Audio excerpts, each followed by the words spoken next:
Assalamualaikum warahmatullahi wabarakatuh. Perkenalkan, nama saya Gilmar Hawari dengan NIM 23343026 dari Prodi Informatika Departemen Elektronika Fakultas Teknik Universitas Negeri Padang.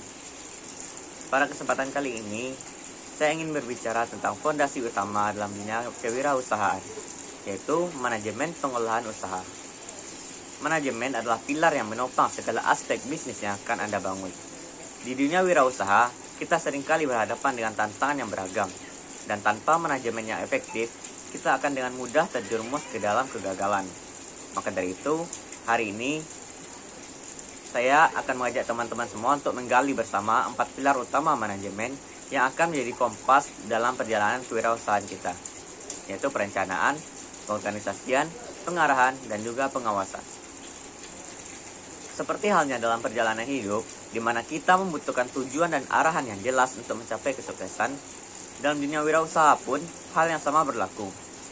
Saya ingin mengajak teman semua untuk tidak hanya melihat kewirausahaan sebagai sebuah usaha mencari untung semata, tetapi sebagai suatu perjalanan panjang yang membutuhkan kesiapan, strategi, dan manajemen yang cermat.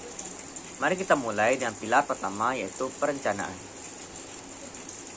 Perencanaan adalah langkah pertama yang tidak akan boleh kita abaikan. Tidak ada hal besar yang pernah dicapai tanpa perencanaan yang matang. Bayangkan, jika kita tidak merencanakan perjalanan, kita bisa tersesat. Begitu juga dalam bisnis.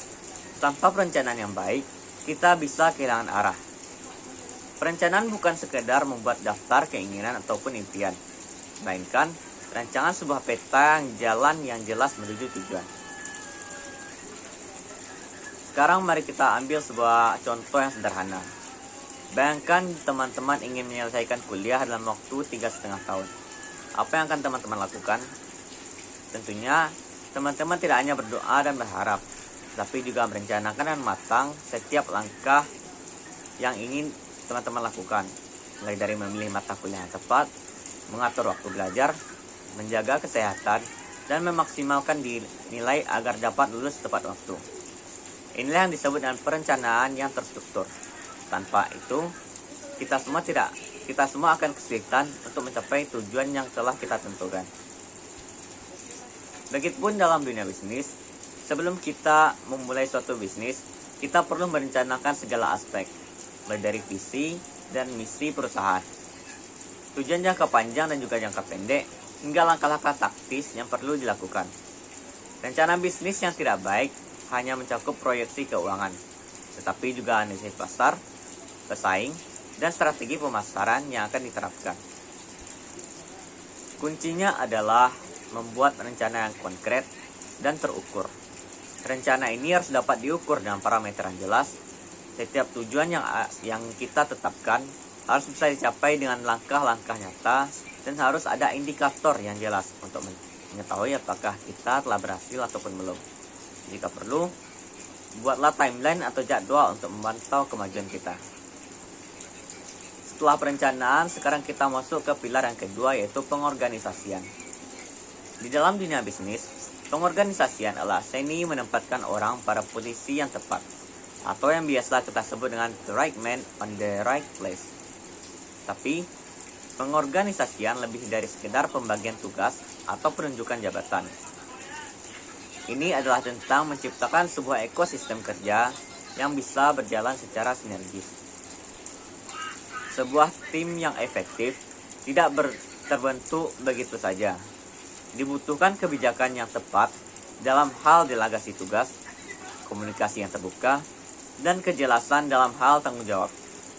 Mengorganisir tim berarti Anda harus paham dengan kekuatan dan kelemahan setiap individu dalam tim Anda, dan menempatkan mereka pada posisi yang memungkinkan untuk mereka berkembang dan memberikan kontribusi terbaiknya kepada sebuah bisnis.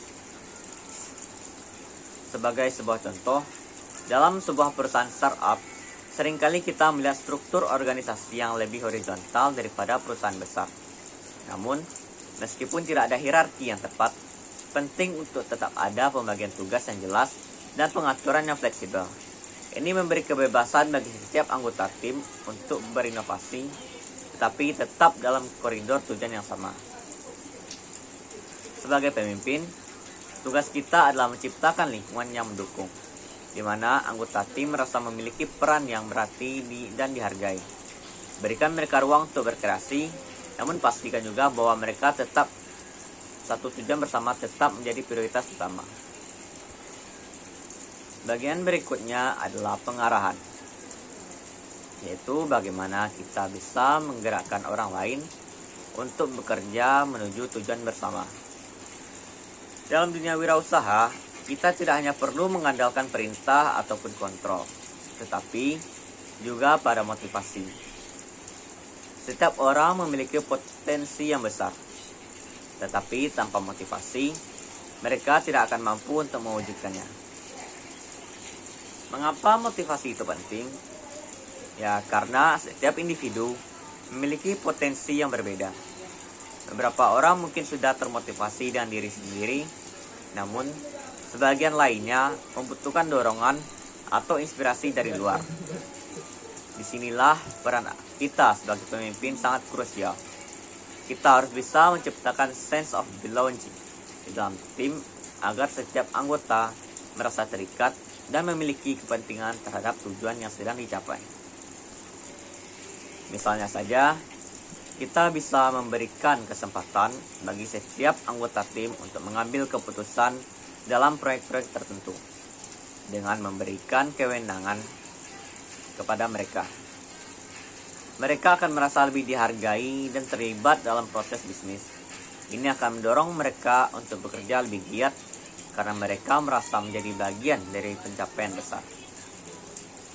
Selain itu, kita juga perlu membangun lingkungan kerja yang mendukung sebuah kreativitas. Lingkungan yang memungkinkan anggota tim untuk berinovasi tanpa adanya rasa takut ataupun gagal akan sangat membantu dalam mencapai tujuan perusahaan. Ingat, motivasi tidak hanya datang dari imbalan finansial, tapi juga dari rasa bangga dan pencapaian pribadi yang mereka raih. Lanjut ke pilar yang keempat, yaitu pengawasan. Pengawasan atau kontrol seringkali dianggap sebagai hal yang kurang menyenangkan. Banyak orang yang berpikir bahwa pengawasan itu identik dengan mencari kesalahan atau memberikan hukuman. Padahal, pengawasan yang efektif justru adalah untuk memastikan bahwa bisnis berjalan sesuai dengan rencana untuk melakukan perbaikan secara berkelanjutan. Pengawasan adalah proses yang memungkinkan kita untuk terus menilai apakah rencana yang kita buat sudah sesuai dengan kenyataan di lapangan. Proses ini tidak hanya untuk mendeteksi kegagalan, tetapi juga untuk mendapatkan pelajaran dari setiap kegagalan yang ada. Setiap ketidaksesuaian antara rencana dan realita adalah kesempatan untuk belajar dan berkembang. Sebagai contoh, dalam sebuah proyek pemasaran, jika kita merencanakan sebuah kampanye yang tidak berhasil, kita harus melakukan evaluasi mendalam. Mengapa kampanye tersebut tidak berhasil? Apakah karena strategi yang kurang tepat atau karena masalah implementasi? Proses pengawasan akan mampu membuat kita menemukan titik perbaikan dan langkah yang lebih efektif ke depannya. Kunci pengawasan yang efektif adalah melakukan evaluasi secara berkala, menggunakan hasil evaluasi untuk perbaikan di masa depan, dan menjadikan tantangan sebagai momentum untuk pertumbuhan dan bukan sebagai hambatan.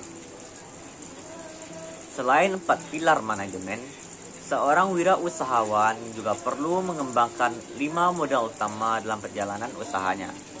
Yang pertama adalah sumber daya manusia yang berkualitas.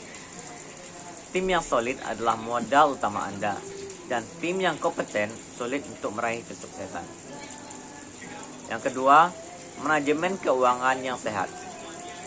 Keuangan adalah darah bagi sebuah bisnis. Mengelola arus kas dengan hati-hati dan memanfaatkan dana dengan kebijakan adalah kunci untuk bertahan. Yang ketiga, jejaring sosial yang luas. Membangun hubungan yang baik dengan berbagai pihak sangat penting untuk membuka peluang baru dan memperluas pasar. Yang keempat, kemampuan manajerial yang unggul. Seorang wirausahawan perlu terus mengasah kemampuan dalam mengelola tim, mengambil keputusan strategi, dan beradaptasi dengan perubahan. Dan yang kelima, kemampuan membangun koneksi strategis. Menjalin kerjasama dengan pihak-pihak yang relevan dalam bisnis dapat mempercepat perkembangan usaha kita. Teman-teman semua yang saya hormati, wirausaha bukanlah tentang mencari kesuksesan instan, melainkan sebuah perjalanan panjang yang penuh dengan tantangan dan pembelajaran. Setiap langkah kecil yang kita ambil dan hari ini akan buat kita lebih dekat menuju tujuan yang besar. Namun, ingatlah bahwa tanpa perencanaan yang matang, pengorganisasian yang baik, pengarahan yang tepat, dan penguasaan yang berkelanjutan, perjalanan itu akan terasa sangat sulit. Jadi, mulai sekarang, buat rencana yang jelas, bangun tim yang solid, dan tetaplah berfokus pada tujuan kita. Dengan disiplin dan kompeten, kita tidak hanya akan membangun sebuah bisnis, tetapi menciptakan ekosistem dan kesuksesan yang berkelanjutan. Sekian yang dapat saya sampaikan. Saya sudahi dengan Assalamualaikum warahmatullahi wabarakatuh.